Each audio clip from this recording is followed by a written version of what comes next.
సాంకేతికత ఎంత వేగంగా అభివృద్ధి చెందుతుందో అంతకంటే వేగంగా సైబర్ నేరాలు కూడా కొత్త రూపాల్లో పెరుగుతున్నాయి. ఒకప్పుడు నగరాలకే పరిమితమైన డిజిటల్ ప్రపంచం ఈరోజు ప్రతి గ్రామానికి, ప్రతి ఇంటికి చేరుకుంది. కానీ టెక్నాలజీ వినియోగం పెరిగినంతగా అవగాహన పెరగలేదు. దీంతో అమాయక ప్రజలు సైబర్ మోసాలకు బలవుతున్నారు. ఈ ప్రమాదాన్ని ముందుగానే గుర్తించిన ఎన్టీఆర్ జిల్లా police commissioner Shri SV Rajasekhar Babu IPS దూరదృష్టితో సైబర్ నేరాలపై అవగాహనే అతిపెద్ద ఆయుధం అనే లక్ష్యంతో ఒక వినూత్న కార్యక్రమానికి శ్రీకారం చుట్టారు. ప్రతి పోలీస్ స్టేషన్ నుండి కానిస్టేబుల్ని ఎంపిక చేసి సైబర్ నేరాలు ఎలా జరుగుతున్నాయి, ప్రజలకు ఎలా వివరించాలి, గ్రామీణ ప్రజలకు కూడా సులభంగా అర్థమయ్యేలా పోస్టర్లు, వీడియోలు ఎలా రూపొందించాలి అనే అంశాలపై ప్రత్యేక శిక్షణ అందిస్తున్నారు.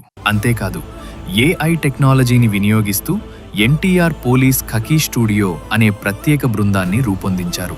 సో ఖకీ స్టూడియో అనేది one of the strategy. Cyber crime ను నిరోధించాలంటే అవేర్నెస్ తప్ప వేరే మార్గం లేదనేది నా భిన్నాభిప్రాయం. ఎందుకంటే దీన్ని అవేర్నెస్ కొట్టాలి. అవేర్నెస్ అనేది కొన్ని లక్షల కోట్ల వీడియోలు వస్తుంటది. పోలీస్ వైపు నుంచి వెళ్ళే ఒక మెసేజ్ ని ఖచ్చితంగా చదవాలా, ఖచ్చితంగా చూడాలా అన్న ఉత్సుకత ప్రజల్లో తీసుకురావాల్సిన అవసరం ఉంది. ఇది కేవలం శిక్షణ కార్యక్రమం కాదు.